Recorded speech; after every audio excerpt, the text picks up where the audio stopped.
Quinta linguagem do amor, toque físico. Há muitos se sabe que o toque físico é uma forma de se comunicar o amor emocional. Inúmeras pesquisas na área do desenvolvimento infantil chegaram às seguintes conclusões. Os bebês que são tomados nos braços, beijados e abraçados, desenvolvem uma vida emocional mais saudável do que os que são deixados durante um longo período de tempo, sem contato físico.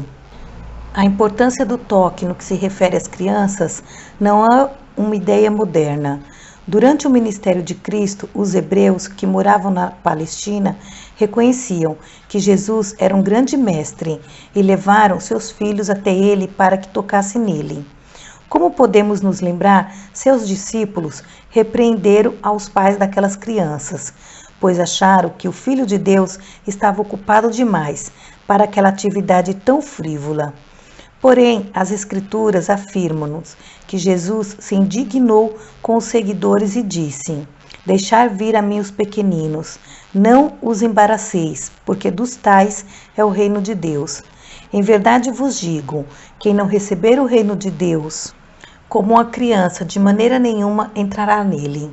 Então, tomando-a nos braços e impondo-lhes as mãos, as abençoava.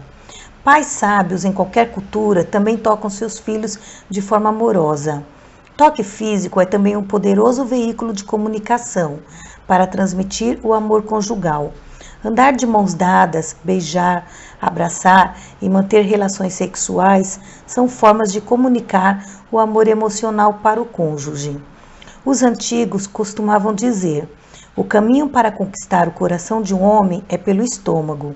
Muitos deles engordaram tanto a ponto de correr risco de morte, em virtude de as esposas serem adeptas dessa filosofia. Naturalmente, os amigos não se referiam ao coração físico, mas ao centro do romantismo. Seria mais adequado dizer: a forma de alcançar o coração de algum homem é pelo estômago. Lembro-me bem as palavras de um marido: "Dr. Chapman, minha esposa é uma cozinheira de forno e fogão. Ela passa horas cozinhando, faz os pratos mais elaborados que existem. E eu sou daqueles que gosta de purê e carne moída. Vivo dizendo que ela está passando muito tempo na cozinha. Eu adoro comida simples. Ela fica aborrecida e diz que não gosto dela. Mas eu a amo. Só gostaria que ela facilitasse as coisas para si mesma e não passasse tanto tempo com pratos tão trabalhosos. Dessa forma, passaríamos mais tempo juntos e ela teria mais energia para fazer outras coisas." Obviamente, essas outras coisas chegavam mais perto do seu coração do que refeições sofisticadas. A esposa desse homem era emocionalmente frustrada. Ela nascera em uma família em que a mãe era excelente cozinheira e o pai sabia apreciar esses esforços. Ela se lembrava do pai dizer à mãe: "Quando me sento à mesa e vejo uma refeição destas diante de mim, é mais fácil amar você."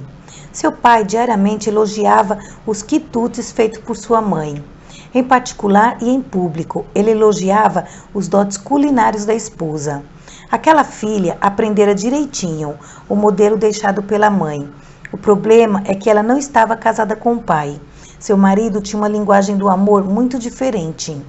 Em minha conversa com ele, não levou muito tempo para eu descobrir que as outras coisas a que se referia era sexo. Quando a esposa reagia de forma positiva sobre a relação sexual, ele sentia segurança em seu amor. No entanto, quando por algum motivo ela se esquivava do marido, nem toda a sua habilidade culinária era suficiente para convencê-lo de que o amava. Ele não era contra os pratos elaborados, mas em seu coração eles não poderiam, de forma alguma, substituir aquilo que ele considerava amor. A relação sexual, porém, é somente um dialeto na linguagem do toque físico. Dos 5 sentidos, o do toque diferencia-se dos outros 4, pois não se limita a uma região específica em nosso organismo. Há pequenos receptores táteis espalhados no corpo todo. Quando esses receptores são tocados ou apertados, os nervos carregam os impulsos para o cérebro, que os interpreta, e por isso percebemos o objeto do toque como quente ou frio, áspero ou macio, doloroso ou prazeroso, amoroso ou hostil. Algumas partes do corpo são mais sensíveis do que as outras. A diferença deve-se ao fato dos pequenos receptores táteis não estarem espalhados aleatoriamente por nosso organismo, mas sim distribuídos em grupos. Portanto, a ponta da língua é altamente sensível ao toque, ao passo que a região atrás dos ombros é uma das menos sensíveis. A ponta dos dedos e do nariz é também uma área extremamente sensível. Nosso objetivo, no entanto, não é entender as bases neurológicas das sensações do toque, mas sua importância psicológica. O toque físico pode iniciar ou terminar um relacionamento, pode comunicar ódio ou amor. A pessoa cuja primeira linguagem do amor é toque físico receberá uma mensagem que vai muito além das palavras "eu odeio você" ou "eu amo você".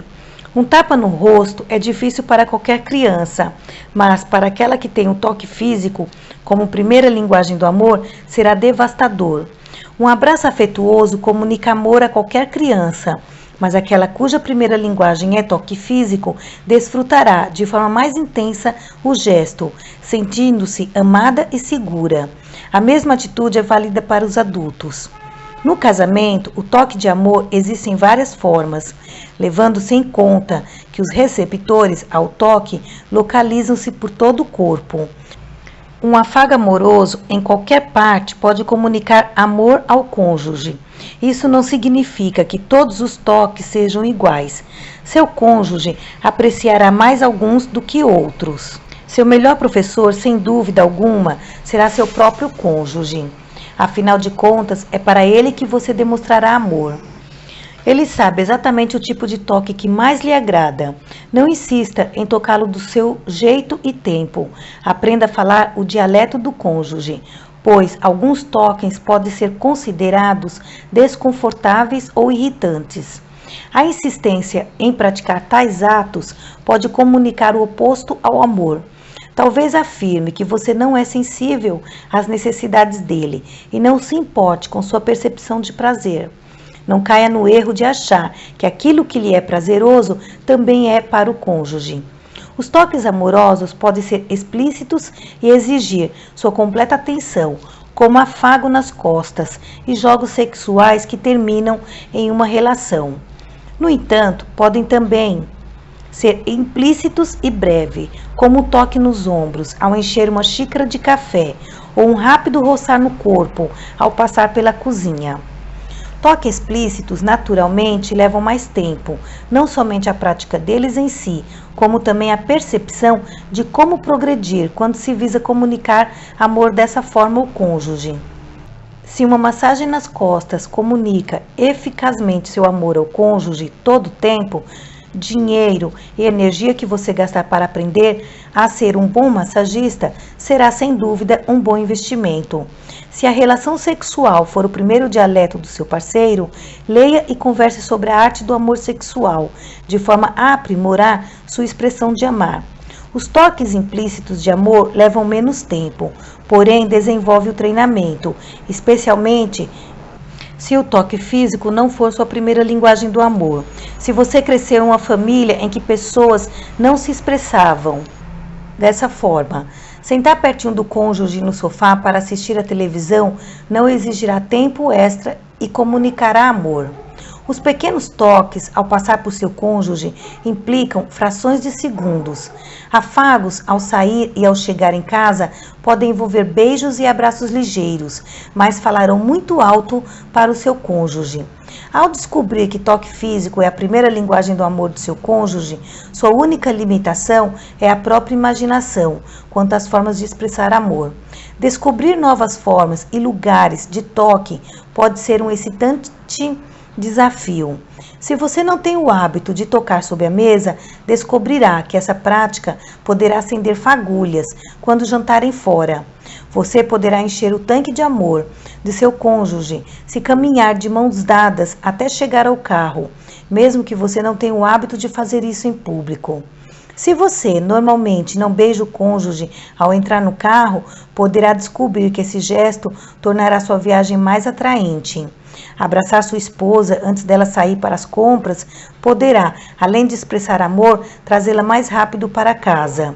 Tente novos toques em novos lugares e pergunte ao seu cônjuge o que sentiu, se sentiu prazer ou não. Lembre-se, a última palavra é a do cônjuge. Você está aprendendo a falar a língua dele. O corpo existe para ser tocado.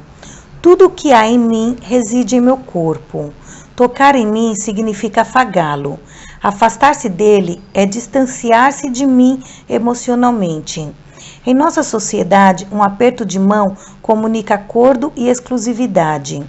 Quando, em raras ocasiões, um homem recusa apertar a mão do outro, a mensagem que essa atitude comunica é que as coisas não vão bem naquela amizade. Todas as sociedades têm formas do toque físico, como cumprimento social. A maioria dos homens norte-americanos não se sente confortável com fortes abraços e beijos. Mas na Europa eles têm a mesma função de um aperto de mão. Em cada sociedade há formas adequadas e inadequadas de tocar as pessoas do sexo oposto. A recente atenção recebida pelos assédios sexuais tem evidenciado as formas inapropriadas. No casamento, entretanto, tudo isso é determinado pelo casal, dentro de algumas amplas diretrizes. Abuso físico é naturalmente condenado pela sociedade e existem organizações sociais cujo objetivo é ajudar tanto esposas quanto maridos vítimas dos excessos. Nosso corpo foi feito para o toque, não para o abuso. O século XX caracterizou-se pela abertura e liberdade sexual. Essa conquista, porém, demonstrou que o casamento em que os cônjuges são livres para manter relações sexuais com outros parceiros é uma ilusão. Os que não discordam disso por motivos morais não aceitam por razões emocionais. Há alguma coisa em nossa necessidade de intimidade e amor que nos impede de dar essa liberdade ao cônjuge. A dor emocional é profunda e a intimidade evapora-se quando tomamos conhecimento de que nosso cônjuge está envolvido sexualmente com outra pessoa. Os arquivos dos conselheiros estão repletos de registros de maridos e esposas que tentam superar o trauma emocional da infidelidade do cônjuge.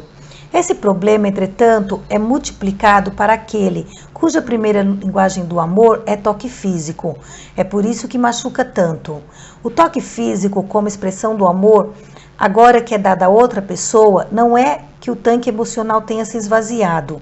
O fato é que ele explodiu. Serão necessários inúmeros reparos para que aquelas necessidades emocionais sejam supridas.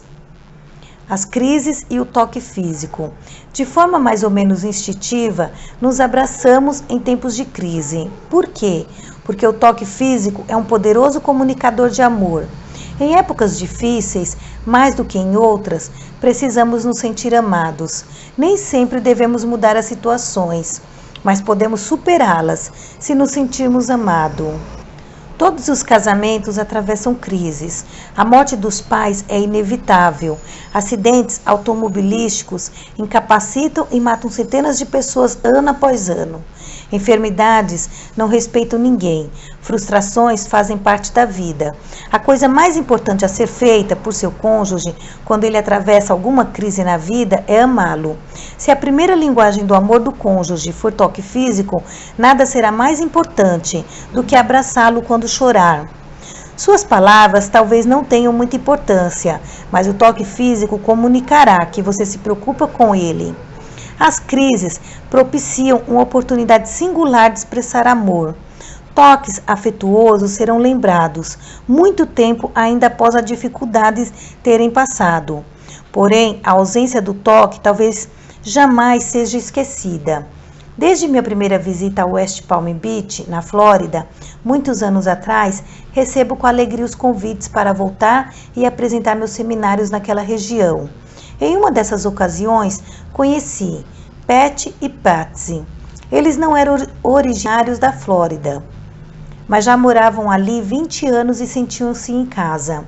Meu seminário foi promovido pela igreja local e no trajeto do aeroporto para a igreja, o pastor comunicou-me que Pat e Patsy haviam solicitado que eu passasse a noite na casa deles. Procurei demonstrar satisfação, mas sabia por experiências anteriores que aquele tipo de solicitação implicaria uma sessão de aconselhamento até altas horas da madrugada.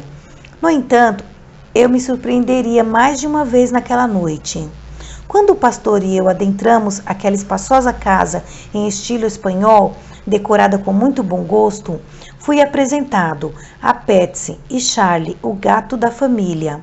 Ao olhar ao redor, pude comprovar que ou os negócios de Pat iam muito bem, ou seus pais deixaram-lhe uma grande fortuna, ou ele estava enterrado em dívidas. Depois descobri que meu primeiro palpite estava correto, quando me levaram ao quarto de hóspede. Charlie, o gato, antecipou-se e pulou na cama, onde eu dormiria, e esticou-se muito à vontade. Eu pensei, esse gato está com tudo. Pete chegou logo depois e comemos um delicioso lanche. Combinamos que jantaríamos após o seminário. Várias horas mais tarde, enquanto jantávamos, eu aguardava o momento em que a sessão de aconselhamento começaria, mas não começou, ao contrário do que imaginei. Pete e Patsy formavam um casal saudável e feliz. Para um conselheiro, isso é uma raridade. Estava curioso para descobrir qual era o segredo deles, mas estava exausto.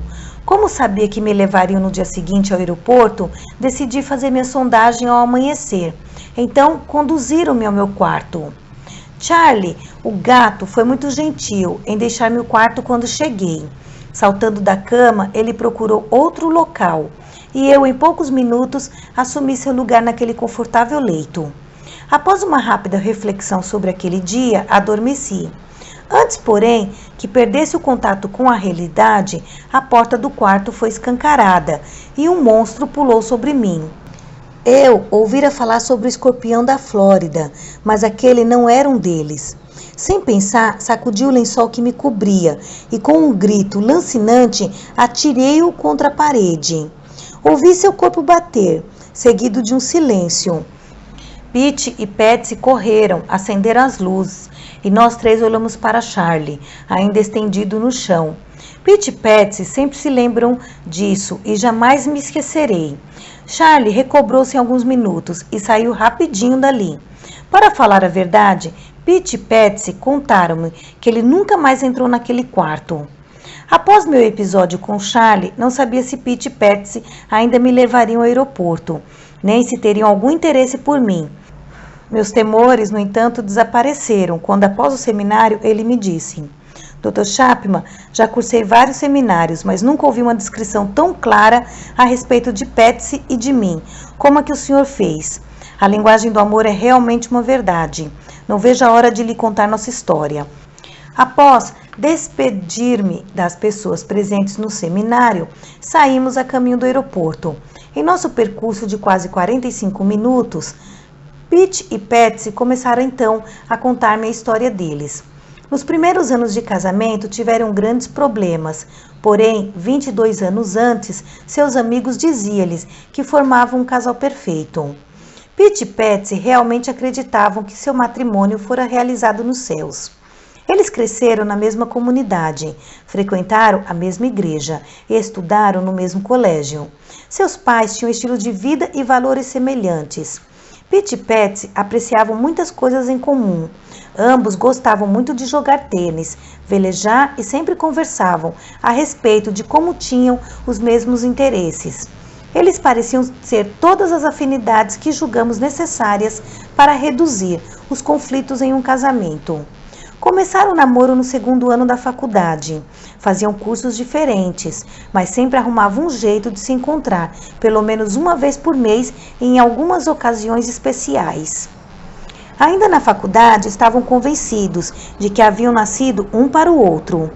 Ambos, no entanto, concordaram em terminar a faculdade antes de se casar. Pelos 3 anos seguintes, tiveram um relacionamento idílico. Um final de semana, ele a visitava em seu campus. No outro, era a vez dela retribuir a visita dele. No final de semana seguinte, eles iam para casa visitar a família. mas a maior parte do tempo também ficavam juntos. No quarto final de semana de cada mês, no entanto, ambos concordaram que não se veriam e usariam o tempo para desenvolver atividades de seus interesses pessoais. Com exceção de eventos especiais, como aniversários, realmente respeitava esse planejamento. 3 semanas após receberem o diploma, ele em economia e ela em sociologia, casaram-se. 2 meses depois, mudaram para a Flórida, onde apareceu uma ótima chance de emprego para Pete. Eles estavam a 3.200 quilômetros de distância do parente mais próximo e podiam desfrutar uma eterna lua de mel. Os primeiros 3 meses foram emocionantes. Mudar, achar um apartamento e curtir um ao outro. O único motivo de conflito que tinham era a louça para lavar. Pete achava que ele tinha uma técnica mais eficiente para aquela tarefa. Patsy, no entanto, não concordava com aquela ideia. Chegaram então à conclusão de que aquele que lavasse a louça utilizaria a forma desejada, e aquela discussão acabou. Eles tinham mais ou menos 6 meses de casamento, quando Patsy achou que Pete estava se afastando dela. Trabalhava horas além do expediente normal e, ao chegar em casa, passava tempo demais no computador. Quando finalmente conseguiu manifestar sua desconfiança a Pete, ele respondeu que não estava evitando, mas sim tentando manter-se no auge do seu emprego. Disse também que ela não compreendia a pressão que ele sofria no trabalho e o quanto era importante que ele se saísse bem no primeiro ano de atividade. Patsy não ficou muito satisfeita, mas resolveu dar-lhe o espaço solicitado. Patsy fez amizade com diversas senhoras que moravam no mesmo condomínio onde ela residia. Quando sabia que Pete trabalharia até mais tarde, fazia compras com suas amigas em vez de ir para casa após o trabalho. Algumas vezes ela ainda estava ausente quando ele chegava. Aquilo o aborrecia muito e ele passou a acusá-la de negligência e irresponsabilidade. Patsy respondia: "Parece o Roto falando do esfarrapado. Quem é o irresponsável? Você não se dá o trabalho nem de telefonar para avisar a que hora vai chegar em casa. Como posso esperá-lo, se nem ao menos sei quando virá? E quando chega, fica o tempo todo colado naquela droga de computador. Você não precisa de uma esposa. Tudo o que você precisa é um computador." Pete então respondeu em um tom de voz mais alto ainda: "Eu preciso de uma esposa. Será que você não entende? O ponto é exatamente esse. Eu preciso de uma esposa." Mas Patsy não conseguia entender. Ela estava muito confusa. Em sua busca de respostas, foi a uma biblioteca pública e leu vários livros sobre casamento. Ela pensava: o casamento não pode ser desse jeito. Eu tenho que achar uma resposta para a nossa situação. Quando ele ia para o computador, ela pegava firme no livro. Durante várias noites, lia direto até meia-noite. Pete, ao se deitar, percebia o que ela estava fazendo e lá vinham comentários sarcásticos do tipo: "Se você tivesse lido todos esses livros quando estava na faculdade, teria tirado A em todas as matérias." Patsy respondia: "Só que eu não estou na faculdade, estou casada e no momento ficaria muito satisfeita com um C." Pete então ia para a cama, sem dizer mais nada, só olhava. Ao final do primeiro ano, Patsy estava desesperada. Ela já tinha falado com Pete sobre aquilo, mas dessa vez lhe disse com calma: "Vou procurar um conselheiro conjugal. Você gostaria de ir comigo?" Pete então respondeu: "Não preciso de um conselheiro conjugal. Não tenho tempo para isso, nem posso pagar uma consulta." "Então eu vou sozinha", disse Patsy. "Tudo bem, é você quem precisa de conselhos?" A conversa terminou.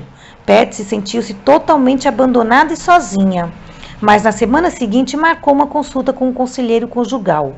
Após 3 semanas, o psicólogo entrou em contato com Pete e perguntou se ele poderia conversar com ele sobre sua perspectiva a respeito do casamento.